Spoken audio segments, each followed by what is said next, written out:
15장. 친구 여러분, 여러분과 함께 마지막으로 메시지를 점검해 보겠습니다. 이 메시지는 내가 선포하고 여러분이 자기 것으로 삼은 것입니다.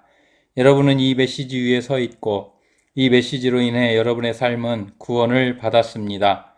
나는 여러분의 믿음이 일시적인 것이 아니라 진실한 것이며 여러분이 영원토록 이 믿음 안에 있으면서 이 믿음을 굳게 붙잡으리라고 생각합니다. 내가 가장 먼저 한 일은 내 앞에 아주 강력하게 제시된 다음 사실을 여러분 앞에 제시하는 것이었습니다. 성경에 기록된 대로 메시아께서 우리 죄를 위해 죽으시고 무덤에 묻히시고 사흘째 되는 날에 다시 살아나셔서 베드로에게 생생히 나타나시고 가장 가까운 제자들에게 나타나셨습니다.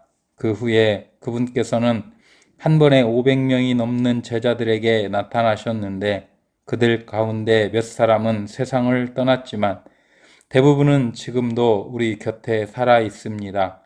또한 그분께서 자기를 대변하도록 세우신 야고보와 나머지 사도들에게 나타나셨습니다. 그러고는 마지막으로 나에게도 생생히 나타나셨습니다. 내가 맨 나중이 된 것은 합당한 일이었습니다. 여러분도 알다시피 나는 사도들의 반열에 포함될 자격이 없는 사람입니다. 내가 하나님의 교회를 없애버리는 일에 혈안이 되어 젊은 시절 대부분을 허비했기 때문입니다. 그러나 하나님께서는 너무나 은혜로우시고 한없이 너그러우셨습니다. 그래서 오늘의 내가 있게 된 것입니다. 나는 그분의 은혜를 헛되게 하지 않을 것입니다. 내가 다른 어느 누구보다 더 많은 일을 하려고 애쓰지 않았습니까? 그렇다고 해도 내가 한 일은 그리 대단한 것이 아니었습니다. 하나님께서 내게 할 일을 주시고 감당할 힘도 주셨기에 내가 할 수 있었던 것입니다. 그러므로 여러분이 내게서 메시지를 들었든 다른 사람들에게서 들었든 간에 그것은 같은 메시지입니다. 나나 그들이나 하나님의 진리를 전했고 여러분은 여러분의 삶을 맡겼습니다. 이제 나는 여러분에게 의미심장하면서도 어려운 질문을 던지려고 합니다. 여러분은 우리가 선포한 사실, 그리스도께서 죽은 자들 가운데서 다시 살아나셨다는 사실을 믿어서 신자가 된 것인데 사람들이 부활 같은 것은 없다고 말하도록 내버려 두다니 어찌 된 일입니까? 부활이 없다면 그리스도께서 살아나는 일도 없었을 것입니다. 그리스도의 부활이 없다면 우리가 여러분에게 전한 모든 것은 교묘한 속임수가 되고 여러분이 목숨을 걸고 붙잡은 모든 것도 교묘한 속임수가 되고 말 것입니다. 뿐만 아니라 부활이 없다면 우리는 하나님에 대해 뻔뻔한 거짓말을 늘어놓는 죄를 범한 셈이 되고 하나님께서 그리스도를 다시 살리셨다고 증언한 우리의 진술도 순전히 거짓말이 되고 말 것입니다.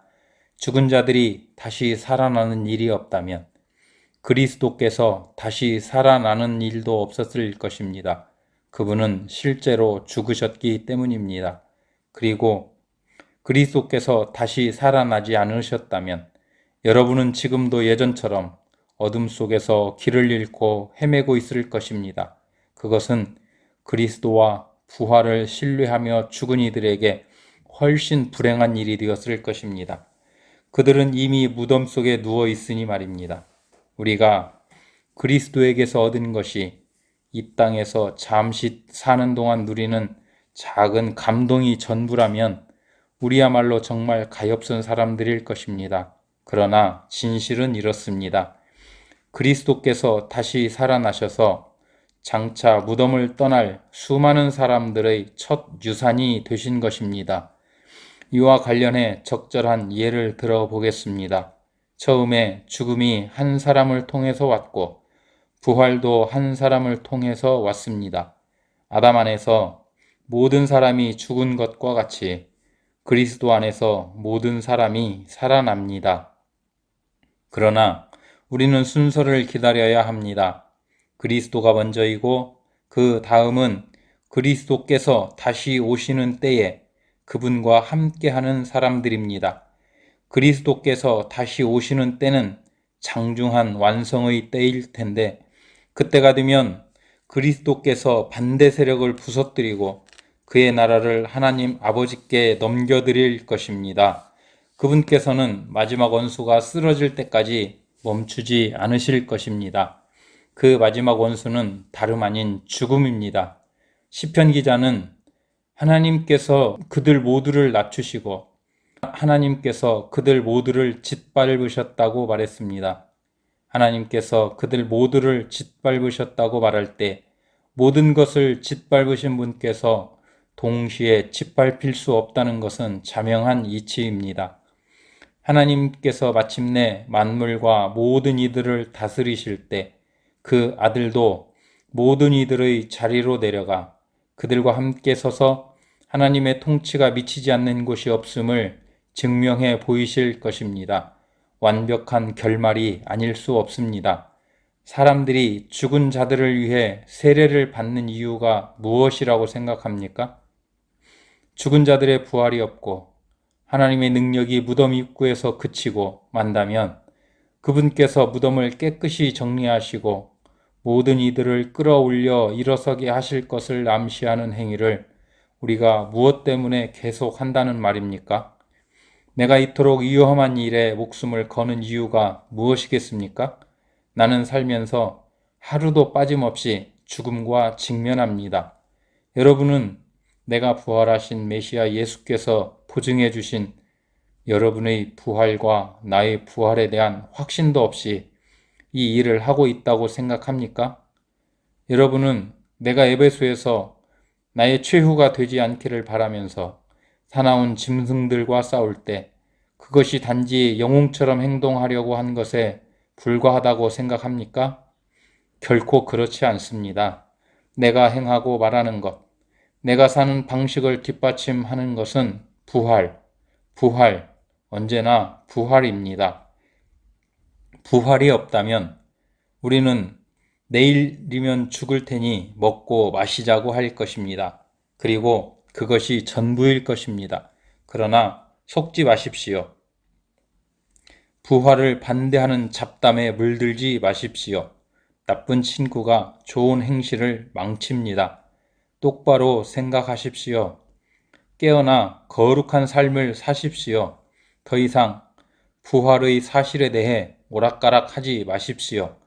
지금 같은 시대에 하나님을 알지 못하는 것은 여러분이 부릴 사치가 아닙니다.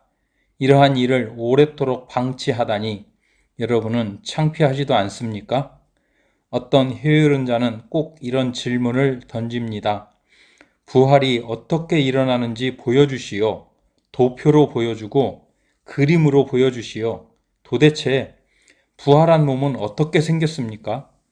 자세히 살펴보면 이 질문이 얼마나 어리석은 것인지 알 수 있습니다.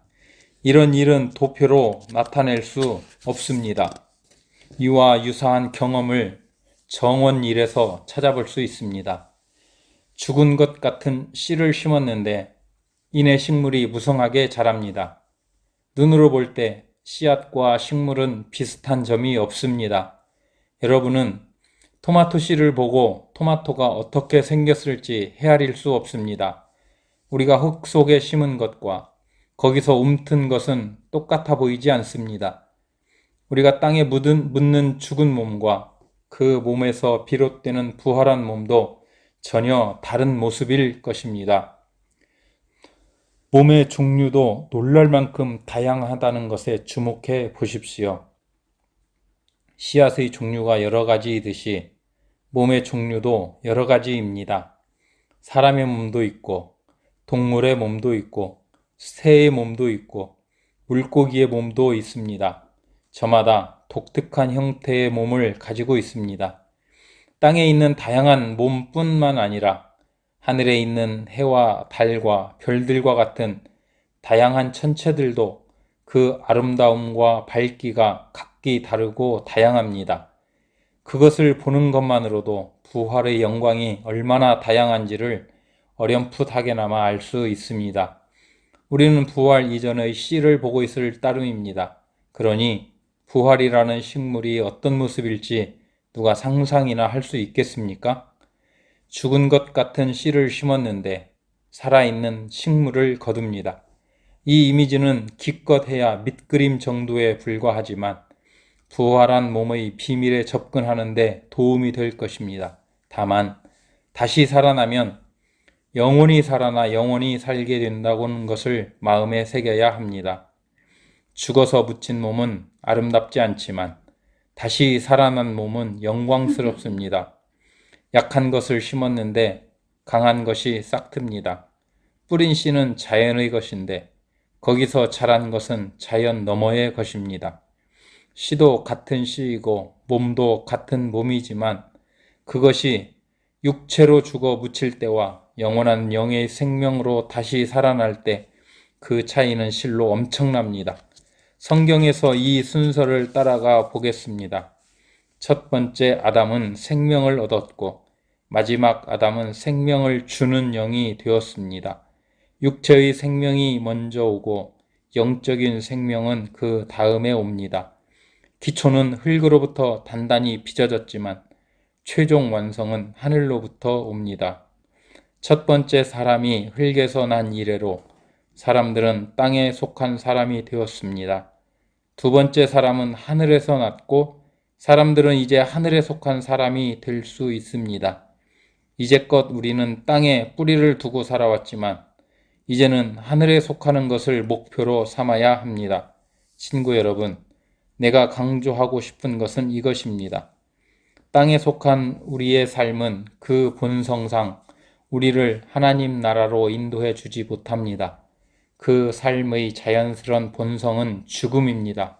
그러니 그 삶이 어떻게 마지막에 가서 자연스럽게 생명의 나라에 들어갈 수 있겠습니까? 그러나 나는 여러분에게 나도 다 이해하지 못하는 놀라운 비밀을 알려드리겠습니다.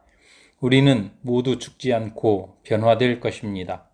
여러분이 모든 소리를 잠재울 나팔 소리를 듣고 위를 쳐다보며 눈을 깜빡이는 순간 그 일은 끝날 것입니다. 나팔 신호가 하늘로부터 울리면 죽은 자들이 무덤을 박차고 일어나서 죽음의 힘이 미치지 못하는 곳, 다시는 죽을 일이 없는 곳에 이르게 될 것입니다. 그와 동시에 우리도 그들과 똑같은 방식으로 모두 변화될 것입니다. 부활 계획표에는 다음과 같은 일이 일어나도록 되어 있습니다. 모든 썩을 것이 썩지 않을 것으로 바뀌고 죽을 수밖에 없는 것이 죽지 않을 것으로 바뀔 것입니다. 그때가 되면 다음의 말씀이 이루어질 것입니다. 생명이 죽음을 삼키고 승리를 거두었다. 오 죽음아, 누가 최종 결정권을 쥐었느냐? 오 죽음아, 이제 누가 너를 두려워하겠느냐? 죄가 죽음을 두려운 존재로 만들었고 율법의 죄책이 죄에게 권세와 파괴력을 주었습니다. 그러나 생명이신 분의 단 한 번의 승리로 그 세 가지 죄와 죄책과 죽음 모두가 사라지게 되었습니다. 이 모두가 우리 주 예수 그리스도의 선물입니다. 그러니 하나님께 감사드리십시오. 사랑하는 친구 여러분, 우리를 위해 이루어진 이 모든 일을 기억하고 굳게 서서 흔들리지 마십시오. 주저하지 마십시오.